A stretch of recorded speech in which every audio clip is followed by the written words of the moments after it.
Alors, je vais vous parler du fléché et de son histoire, mais je vais tout de suite préciser que je n'aborde pas la question technique du fléché. Je mets l'accent vraiment sur l'aspect historique de ce que, du moins, on en sait à ce jour. Parce qu'il faut remonter quelque part à la fin de la colonie française ou début de la colonie anglaise pour trouver des traces de confection de fléchés. Tout de suite, je vais mettre en situation que pour vous parler de cet historique, je dois parler également des sortilèges brièvement du centre Marius-Barbeau et aussi faire un lien avec le commerce de la fourrure. Tout d'abord, je vais nommer, tracer un tour d'horizon non exhaustif des personnes qui ont été pionnières du fléché. Et on retrouve leur nom surtout dans un livre de Marius Barbeau qu'il a consacré au fléché. Une première mention qu'on a retracée, c'est qu'en 1797, il y a une mention dans le journal de Labadie, qui était un maître d'école à Verchères, où il parle d'une jolie ceinture à flèches ayant appartenu à un voyageur qui s'était noyé. En 1801, Saint-Vallier-Maillot, qu'il est du territoire de la Naudière, est le premier fournisseur de ceintures à flèches de la Compagnie du Nord-Ouest. En 1811, il y a un marché ou un contrat entre Demoiselle Élisabeth, Marie-Josette, Archange et Marguerite Gagnon avec Antoine Lange pour fabriquer des fléchés.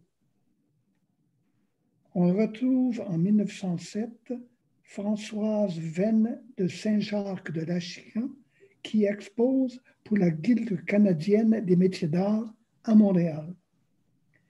Et il y a Madame Odilon Vigneault, dont on reparlera, qui, en fait, son nom à elle était Marie Godet. À l'époque, on portait le nom du mari. Je mentionnerai aussi Madame Napoléon Laure, Élisabeth Miraut, très importante dans l'histoire du fléché, Madame Phidias Robert, c'est-à-dire Florida Chevalier, que j'ai eu le plaisir de rencontrer à la fin des années 60 avec d'autres membres de la troupe, Françoise Godet-Smith qui a beaucoup influencé le développement du fléché. Grâce à elle, le paysanat a traduit le livre de Marius Barbeau qui avait été écrit et non traduit uniquement en anglais. Et une personne qui était excellente, qui était de la région de Montréal, Cécile Barreau. Alors voici des noms que je vous ai donnés un peu en vrac. Maintenant, je veux vous faire voir la couverture du livre de Marius Barbeau. Marius Barbeau s'est intéressé beaucoup au fléché. On peut même dire à la limite qu'il a été le sauveur à un moment où le fléché est en train de sombrer dans l'oubli. Et son livre porte sur l'histoire, les artisanes, les lieux de fabrication, les modèles, le nombre de brins, couleurs, motifs, sa facture au fléché. On voit d'ailleurs à la page 2 la manière de tresser qu'il a reproduit. C'est ça. Alors, on a des modèles qu'il a reproduits pour montrer comment tresser.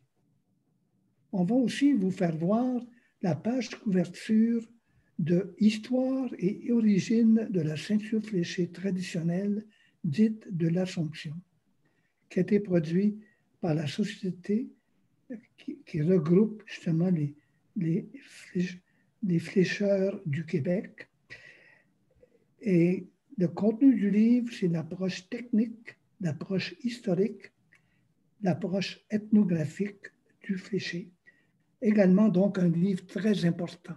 Il y a évidemment beaucoup de livres qui ont été écrits sur le Fléché. Au centre, on en possède au moins 17, sans compter les tableaux de Grégoff, Henri Julien et d'autres. Mais les meilleurs livres, à mon avis, c'est ce que Marius Barbeau a écrit et ce que l'association du Fléché de Lanaudière a écrit avec Histoire et origine de la ceinture fléchée traditionnelle.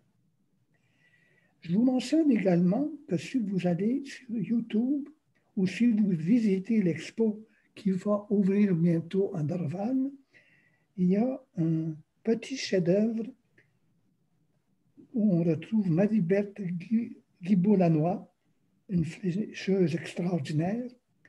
Le film a été réalisé par André Gladu et ça porte le nom « C'est la main qu'on transmet », Matawini, la rencontre des eaux. Alors, ça vaut la peine de regarder ça. Je pense qu'on l'a prêté au musée de Dorval et vous pouvez le trouver aussi sur YouTube. Je répète, c'est la main qu'on transmet, Matawini, la rencontre des eaux. Maintenant, il faut situer un peu notre intérêt. Qu'est-ce qui fait que dans la fin des années 60, on s'est intéressé au Fléché? Il y a eu d'abord Mme Chiriaev qui m'a remis un livre, celui qu'on vient vous montrer, de Marius Barbeau. Je connaissais ni Marius Barbeau, ni le Fléché à l'époque, et j'étais en train de fonder la troupe Les Sortilèges. À partir de ça, à un moment donné, on a été appelé à aller visiter cette dame qui est extraordinaire, Madame Florida Chevalier, grâce à Marthe Melançon, qui était notre costumière. Mais j'ai découvert, en préparant ma conférence, qu'elle était la petite fille de Madame... Voyons, son nom m'échappe maintenant. J'ai perdu son nom. Je l'ai mentionné tantôt. Madame Elisabeth Miro. Bon, on y reviendra de toute façon après. Alors, ce qu'on peut mentionner, c'est que le travail exceptionnel de quelques artisans a fait qu'on a transmis ce savoir-faire de génération en génération sans que ça tombe dans l'oubli. Il y a toujours eu un relais, il y a toujours eu une transmission intergénérationnelle. Mais ça a failli plus d'une fois disparaître complètement. Alors, Madame Napoléon Laure, c'est-à-dire Elisabeth Miro, 1867-1943, elle était de Sainte-Marie-Salobie. Il y a une forte concentration de gens qui font du Fléché dans la région de Lanaudière. À cette époque, elle était l'une des seules personnes qui confectionnaient encore des fléchés. Elle avait appris de Madame Odilon Vigneault, Marie Godet, et ensemble, elles avaient participé au premier festival des chansons et des arts populaires au Château Frontenac, organisme, c'est-à-dire projet réalisé grâce à Marius Barbeau. C'était donc en 1927. Elle va enseigner le Fléché aux religieuses de la Providence qui elles-mêmes l'enseigneront à d'autres femmes. Alors, comme j'ai mentionné tantôt, c'est en parcourant des textes que j'ai découvert que Marthe de Melançon, qui était costumière chez les Sortilèges, était la petite fille de Madame Napoléon Laure. Et c'est elle qui nous fera rencontrer Madame Fithias Robert, une autre artisane qui épousera la cause de la survie du Fléché, une dame extraordinaire, parce que, attendez un peu, il ne faut pas que je me mêle avec tous ces noms parce qu'il faut parler du nom de la personne et du nom de la famille, leur nom à elle. Madame Odilon Vigneault avait enseigné à Phidias Robert. Et ce qui est intéressant dans le cas de Madame Odilon Vigneault, c'est qu'elle l'avait appris de sa grand-mère, Charlotte Hébert. Et puis quand elle l'a appris, elle n'avait que 9 ans. Or, la grand-mère était née en 1798. On voit donc que le fléché remonte à très, très loin dans le passé. Et elle deviendra l'initiatrice du renouveau des années 70 dans le domaine du fléché.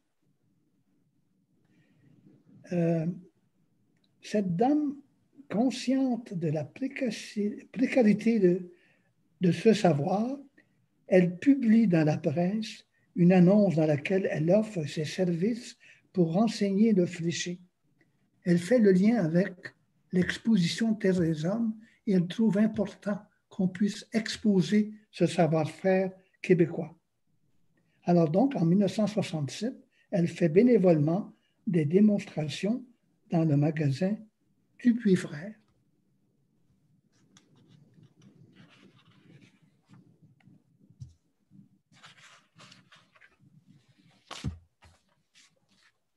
Pour parler du fléché, il faut aussi faire un lien. Bon, en fait, dans ce processus, j'étais en train de sauter une étape importante. On s'en va voir cette dame parce que nous, on vient de fonder une troupe et on veut faire un costume traditionnel québécois qu'on va utiliser quand on va danser à l'Expo 67. Et c'est là qu'on va intégrer le fléché traditionnel parce que le fléché traditionnel n'était pas porté par les danseurs. Même Feu Follet n'avait pas eu des vrais fléchés pour compléter son costume québécois. Et aussi, nous avions consulté pour le costume lui-même Réjeanne Rodrigue, qui confectionnait des poupées habillées en costume traditionnel et qui faisait ce travail dans le Vieux-Montréal. Donc, j'avais confié à Marc Melançon, Francine Gingras et Robert Allard de faire des recherches sur le fléché et, de fil en aiguille, on avait rencontré la magnifique ceinture fléchée. Et tandis que nos filles apprenaient à broder en Jolivet leur jupon, eh bien, les gars se sont lancés à confectionner le fléché. Et la professeure qu'on avait trouvée, c'était Madame Gisèle Dugas. Évidemment, je ne dois pas exclure les filles parce que les filles aussi se sont mises à faire du fléché. Alors, le livre de Marius Barbeau, pour les gens qui veulent fouiller davantage, est un livre incontournable qu'il faut lire avec beaucoup d'attention. Il y avait le quatuor Alouette qui avait même été dansé en Argentine, qui était le seul groupe avant les sortilèges à porter sur scène le fléché traditionnel.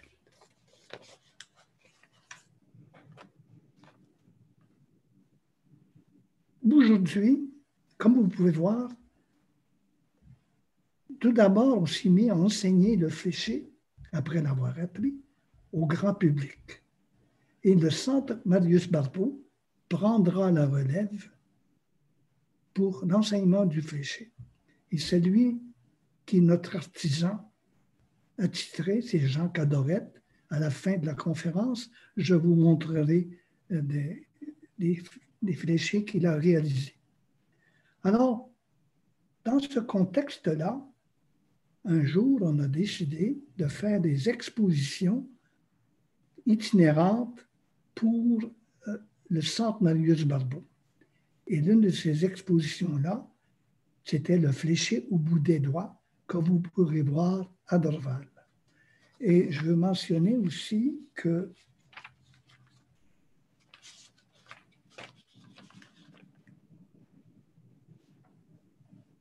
Excusez-moi. Bon, j'ai oublié mon idée. Il faut aussi faire un lien avec vos voisins à la Chine.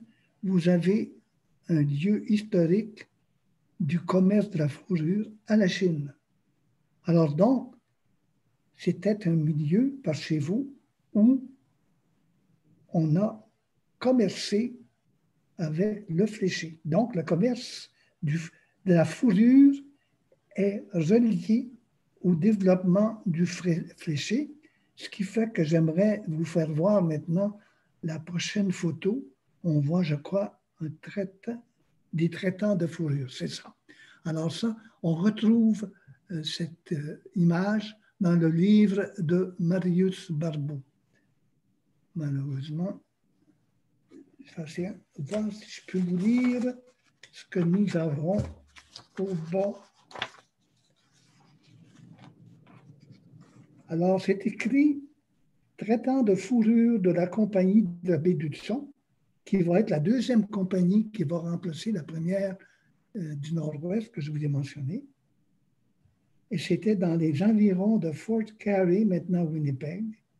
Et c'est tiré d'une aquarelle de Rindis Baker vers 1830 et qui est conservée aux Archives du Canada à Ottawa. Alors, c'est très intéressant de voir tout ça. Maintenant, en faisant le commerce de la fourrure, donc avec les Autochtones, il y avait aussi l'exploration de l'Amérique du Nord, l'Ouest canadien, le Grand Nord, et aussi le Sud qui aujourd'hui est américain, donc le Sud des Grands Lacs. La question se pose quelque part si le fléché est d'origine autochtone, d'origine française, métisse, écossaise, acadienne ou canadien. Et canadien, québécois, je dirais. Alors, ma position, après mes réflexions, après mes lectures, que c'est quelque chose de québécois. Ça ne veut pas dire que les Autochtones n'en ont pas fait.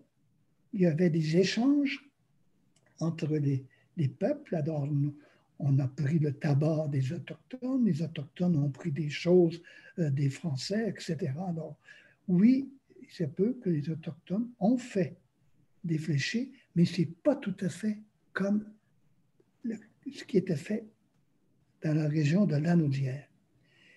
C'est un fait qu'à un moment donné, les Métis au Manitoba ont adopté le fléché comme symbole. Et c'est certainement pas écossais. Alors maintenant, je vais vous présenter Marius Barbeau, la prochaine image, ou que vous puissiez visualiser. Alors voici ce qu'on raconte, 1883-1969, originaire de Sainte-Marie-de-Beauce, lieu où on va faire l'été prochain une exposition sur Marius Barbeau à la demande de la municipalité. Marius Barbeau a fait ses études en droit à l'Université Laval avant d'entreprendre des études en anthropologie en Angleterre et en France. De retour au pays en 1911, il travaille pendant plusieurs années pour le gouvernement fédéral. Sa production prolifique, quelques centaines de publications, peut-être un millier, je dirais, a été consacrée principalement aux civilisations amérindiennes et à la culture du Canada français. Alors la photo, Phonothèque Cotte 1829, Bibliothèque nationale du Québec. La prochaine photo, c'est M.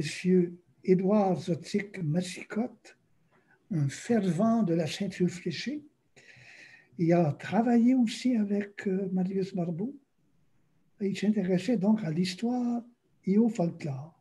De 1911 à sa mort en 1947, il occupait le poste de conservateur des archives judiciaires de Montréal. Alors la photo, c'est Bibliothèque nationale du Québec, Phonothèque, Cotte 3568. Alors,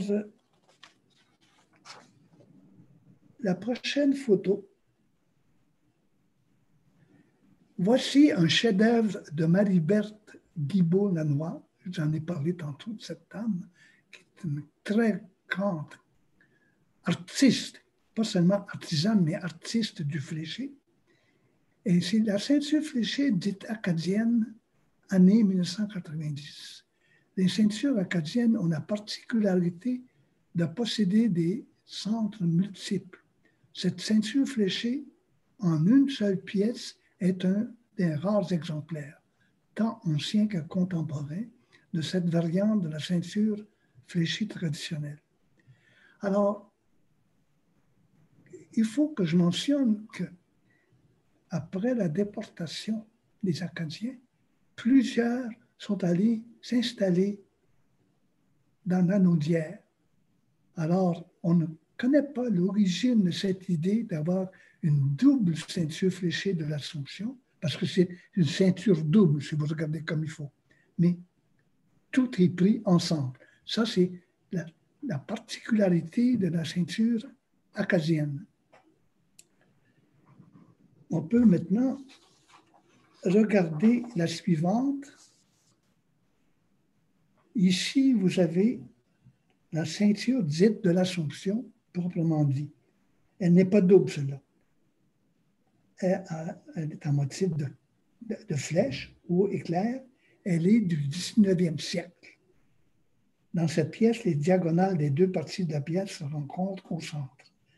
Elle se trouve, celle-ci, à la collection du Musée de la civilisation à Québec. Là, avant de vous montrer la suivante, il faut que je vous raconte ceci. Il y a tellement de choses à dire. Je pense que je veux trop en dire, ce qui fait que je fais des sauts. Alors, il y avait, à un moment donné, au 19e siècle, le curé Tancrède Vigée, qui s'est opposé à la fabrication du fléché en disant aux dames, arrêtez d'en faire.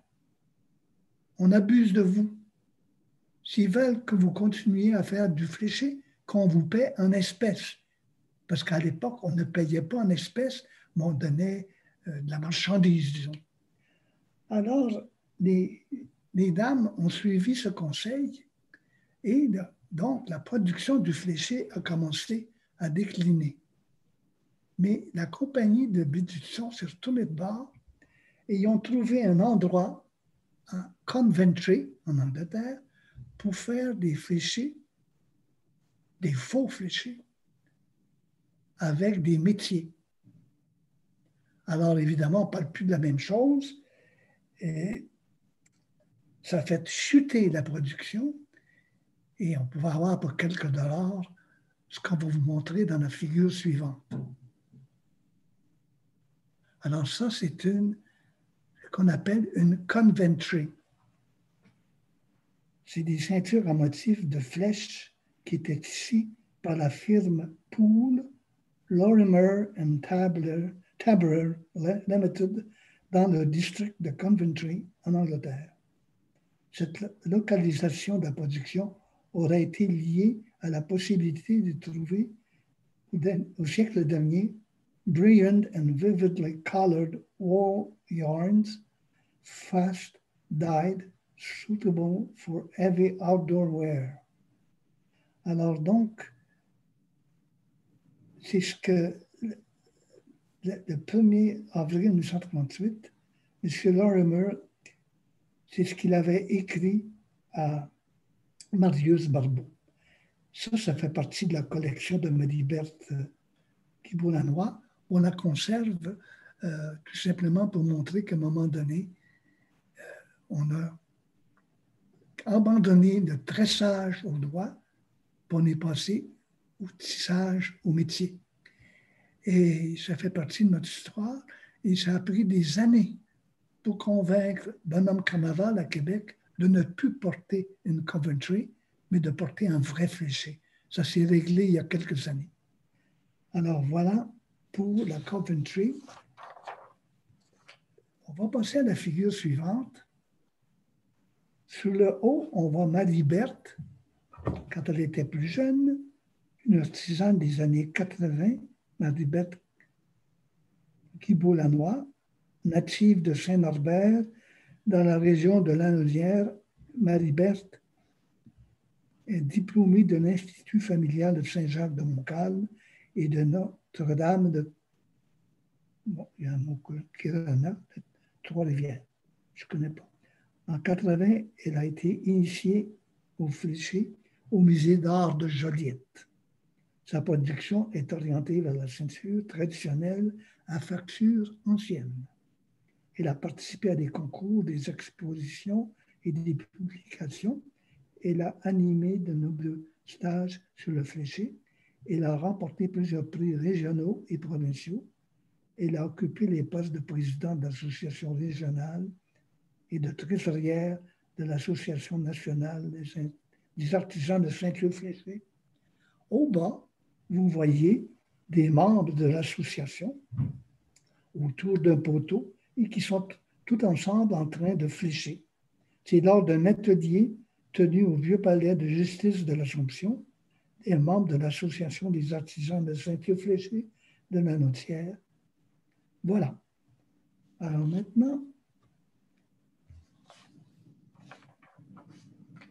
je vous ai parlé de plusieurs noms de personnes. On va en voir quelques photos quand c'est disponible. Alors, le haut, voici Madame Napoléon Laure de Saint-Jacques, de Chigan, au premier festival des chansons et des arts populaires au Château Frontenac, à Québec, en 1927. Je vous l'avais mentionné plus tôt. Alors voilà, c'est une femme qui avait une réputation d'être une flécheuse extraordinaire et rapide.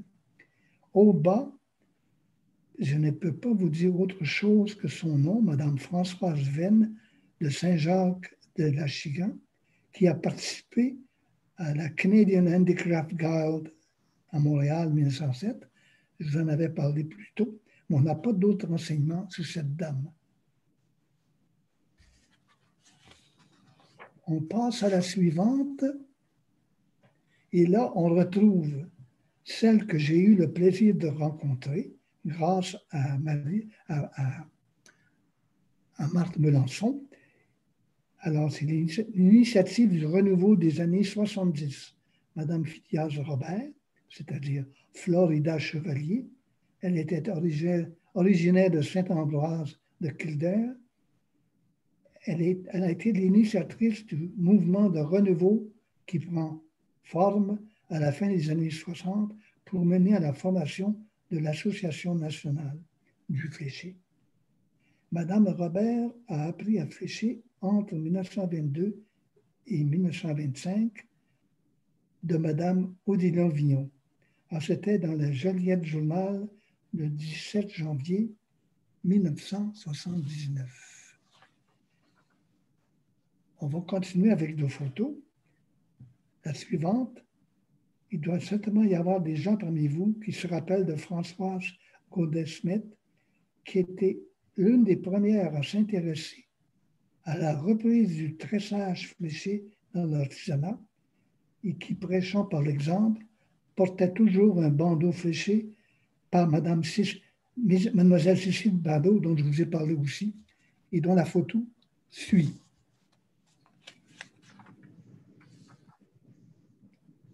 Alors, ce que je peux vous dire, je pense que je n'aurai pas le temps de tout vous raconter, mais il y avait Dorothée Burnham qui écrivait en 1981. Tout d'abord, qui était Dorothée Burnham, était conservatrice au Royal Ontario Museum de Toronto. En parlant du fléché, elle disait « C'est l'un des spécimens de tressage les plus admirés au monde. » Je vous ai parlé de Massicotte, on a même vu sa photo. Lui, il parlait du fléché comme le chef-d'œuvre de l'industrie domestique au Canada. Et je peux mentionner aussi qu'il y a beaucoup de musées qui ont des fléchés, évidemment,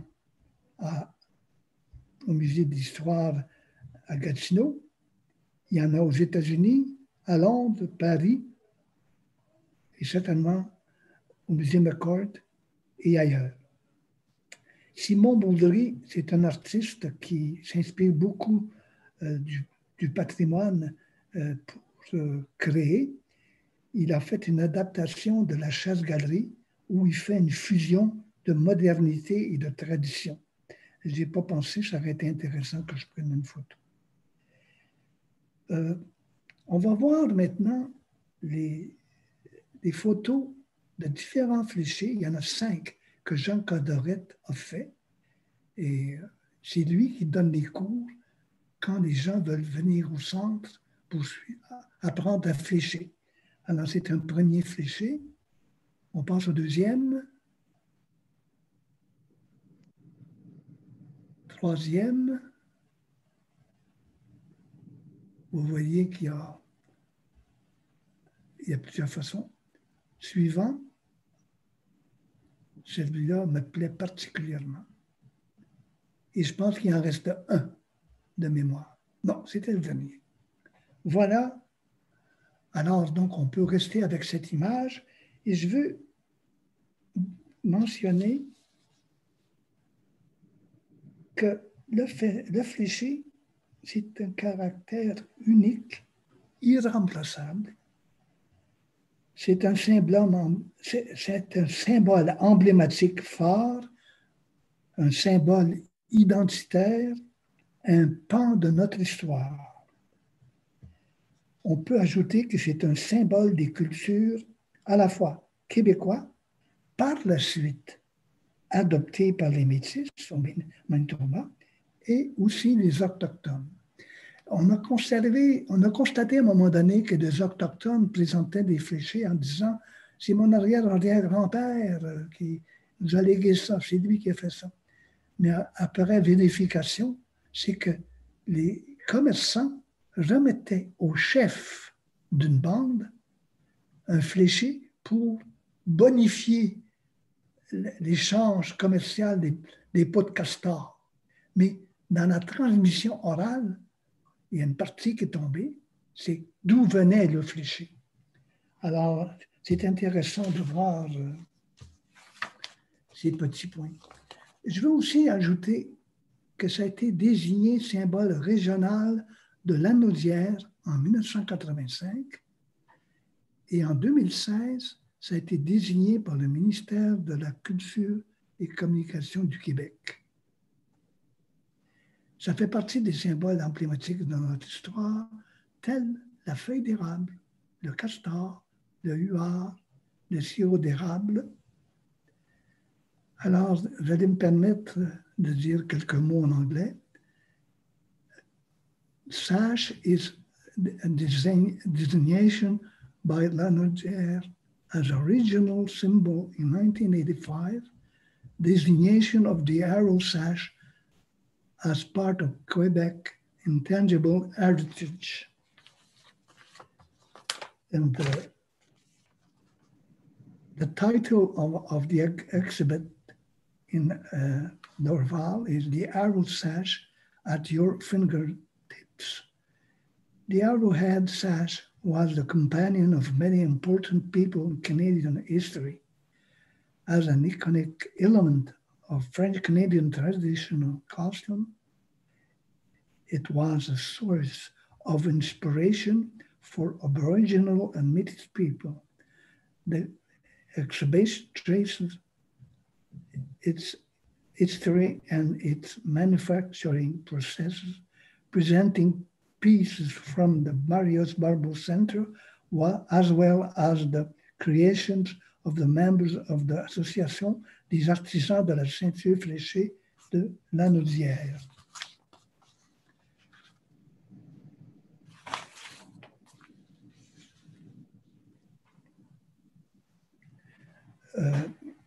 Pour en savoir davantage sur le centre, on peut consulter notre site web www.cflq.ca. cdmb.ca ou info@cdmb.ca.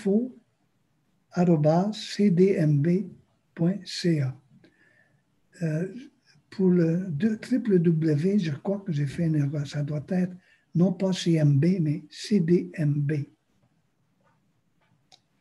Et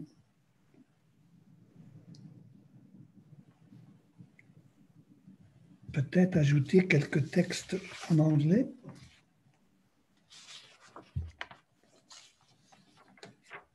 Je ne sais pas si j'avais mentionné des expositions en français. Bon. Marius Barbeau Center is a non-profit organization that has been working in the field of folklore for over 40 years. We also have 3 other traveling exhibitions currently available. Marius Barbeau, A Giant to Discover, which will be presented in Sainte-Marie-de-Beauce, the village where Marius Barbeau was born, next May. Also, another exhibition, Mask, Confetti and Enchantment, and Montreal Fur Capital. Alors maintenant, je ne sais pas, j'espère que vous avez des questions et ça me fera plaisir d'y répondre. Alors, maintenant, c'est la période des questions. S'il y a des gens qui, comme mentionné au début, souhaitent poser des questions à M. Di Genova, il est toujours possible de le faire grâce à l'outil clavardage chat que vous voyez au bas de votre écran ou encore dans l'outil Q&A or Q&A tool at the bottom of your screen. So it is fine if you have any question related to the ArrowSash.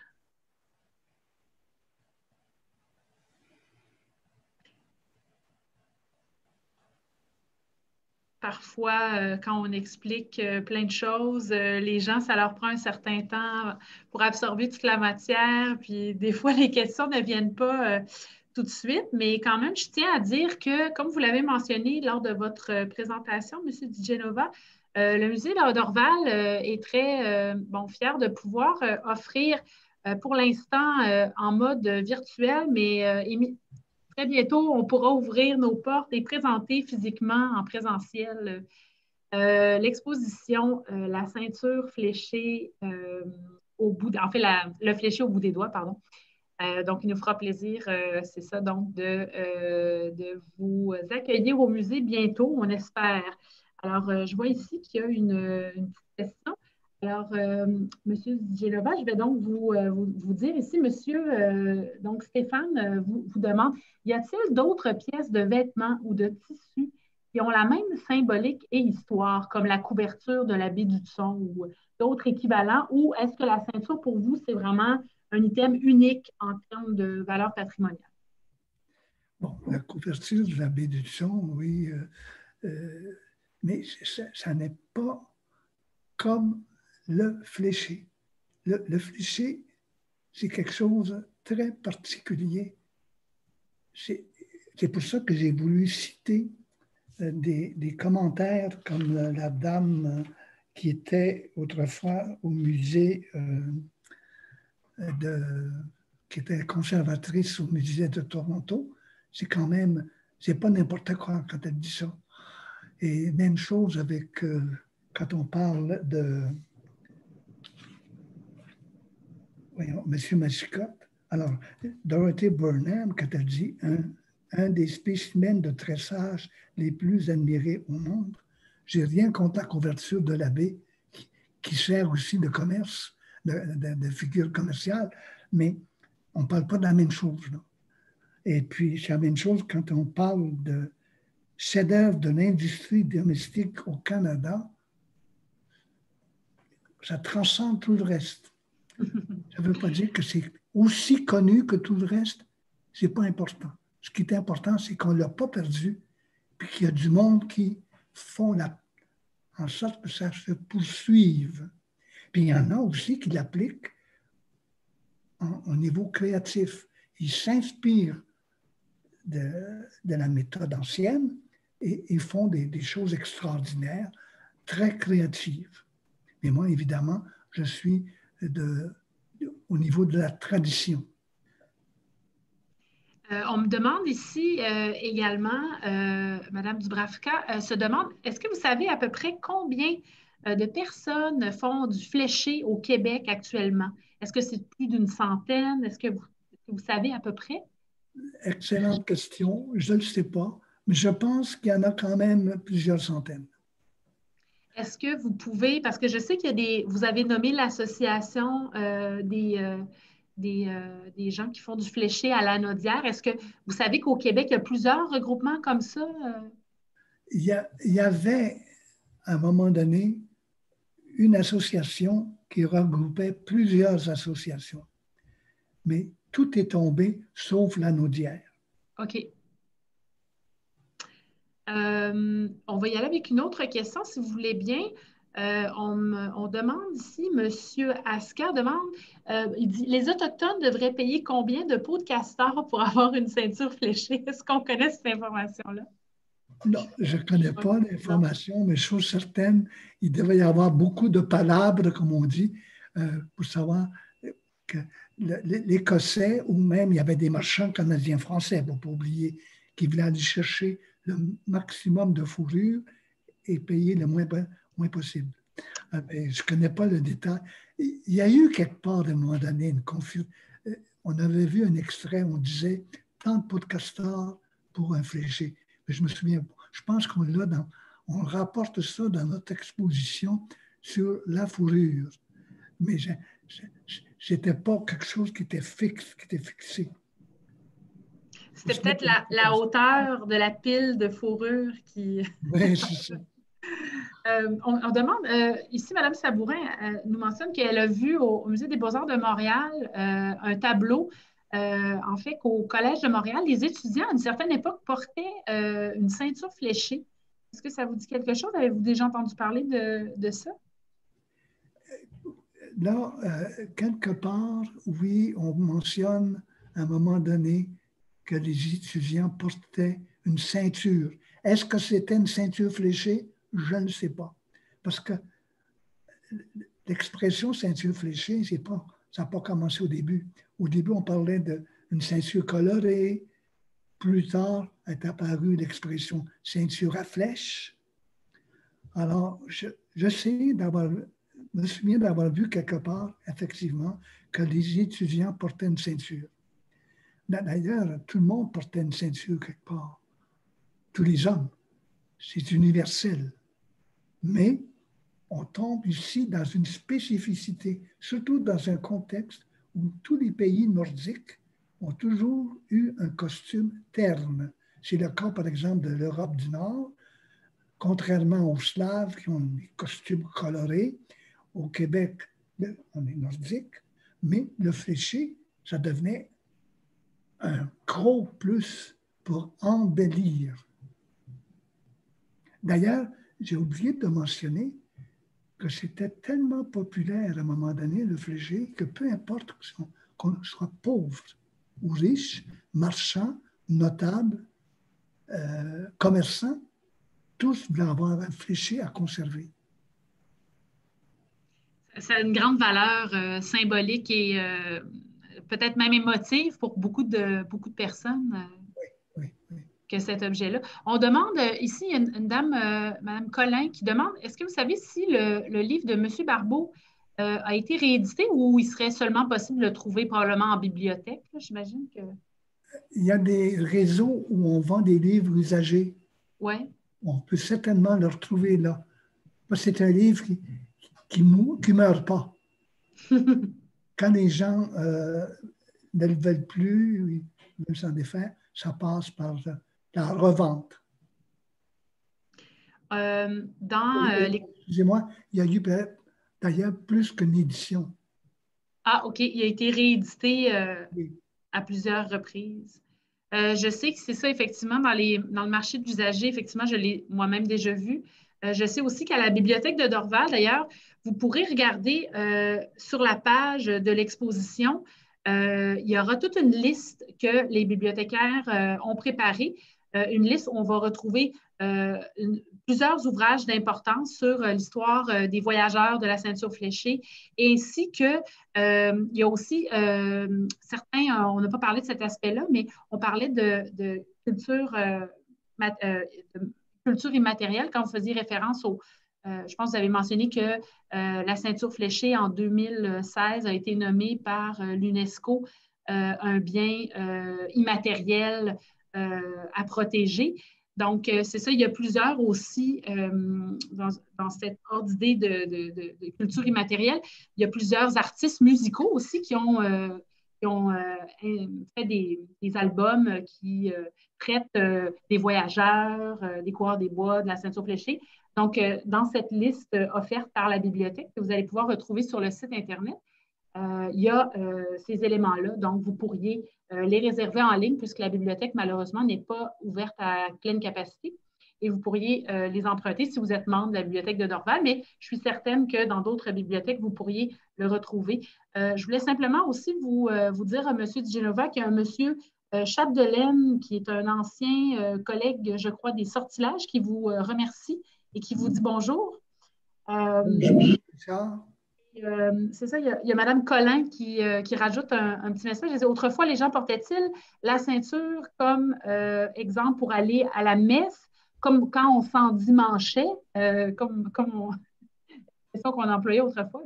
Est-ce que vous savez si les gens la portaient à des occasions spéciales? Moi, j'imagine que selon les époques, ça pouvait être porté pour ça avait une dimension cérémoniale ou ça pouvait aussi, on les apportait avec soi pour aller faire le commerce de la fourrure.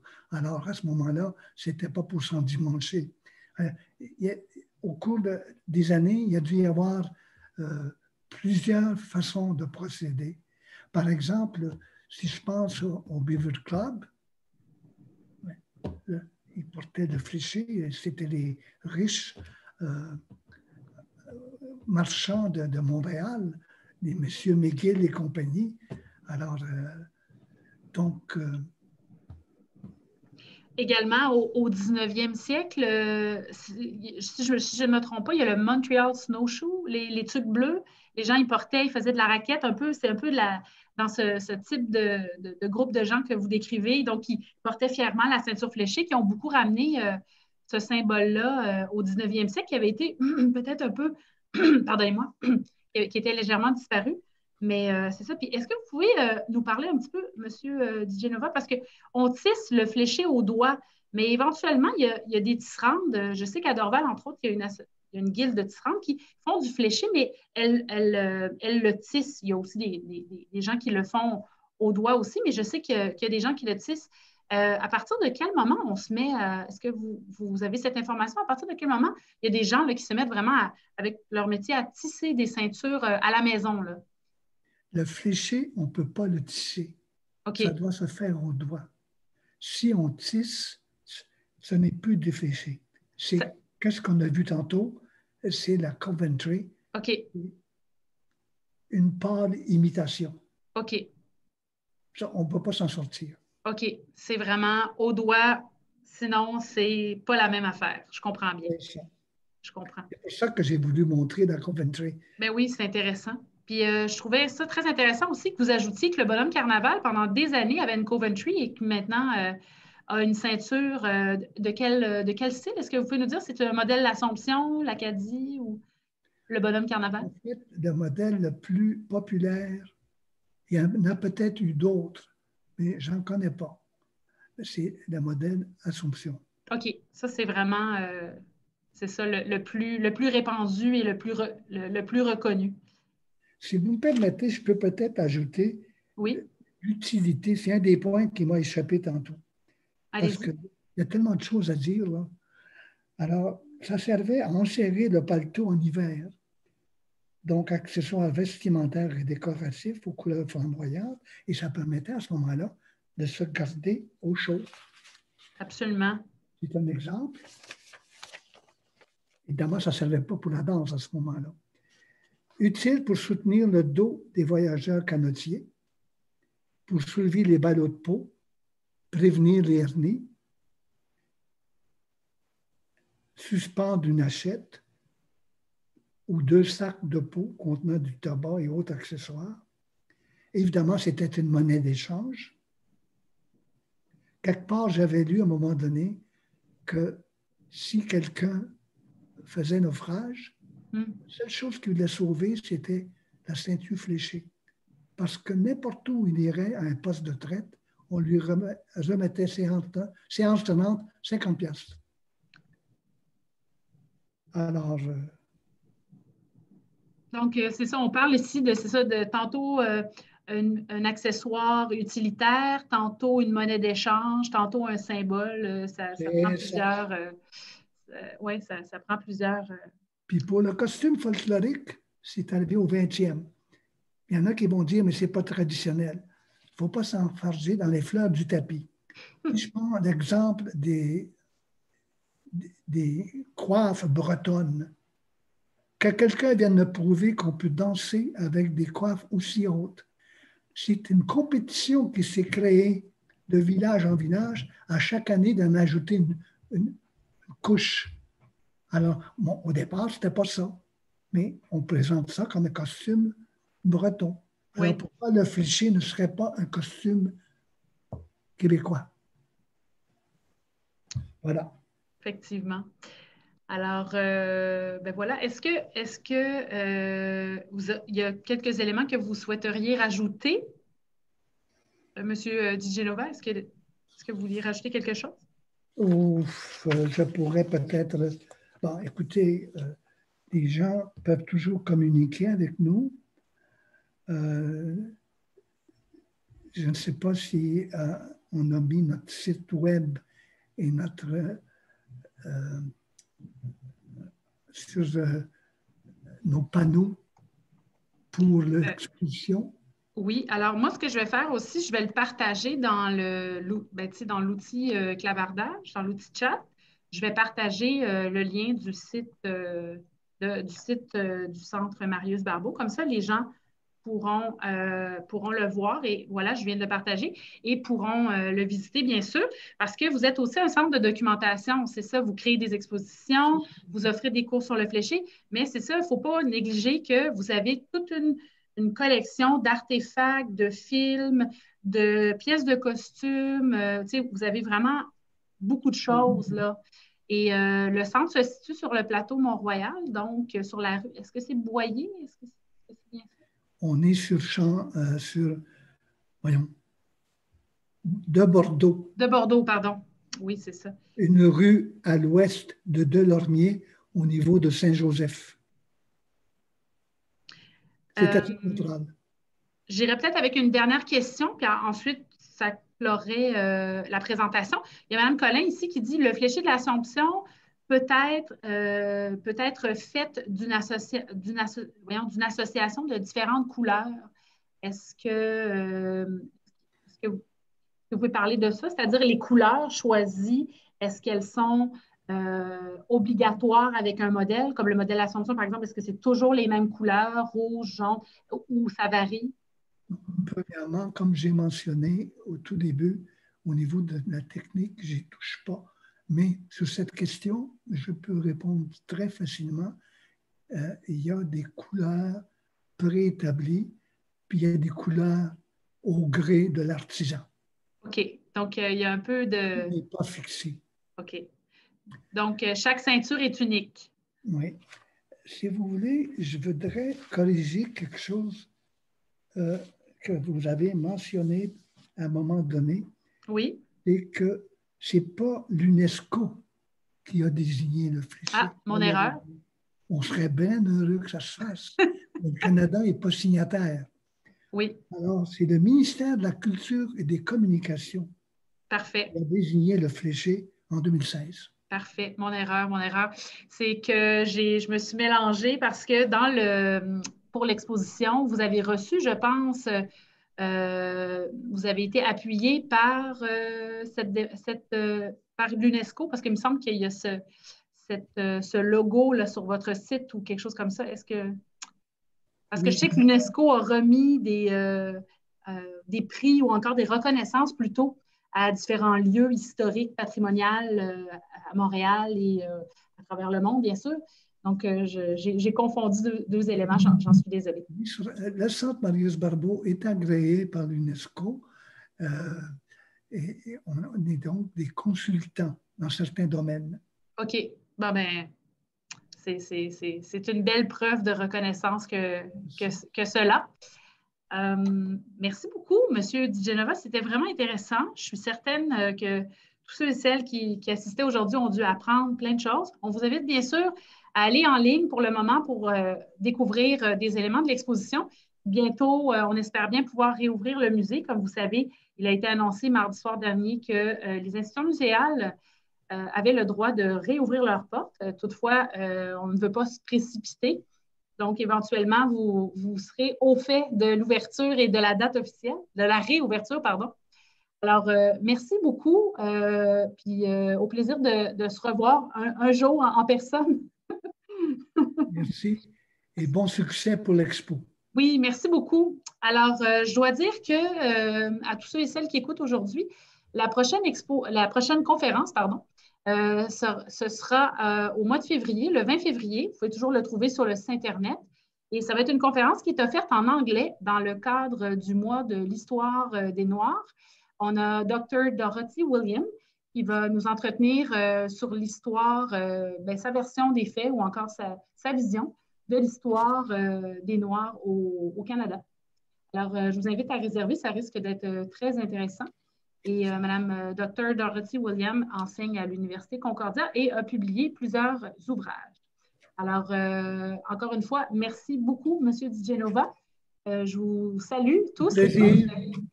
Merci et à la prochaine. Merci. À la prochaine. Au revoir.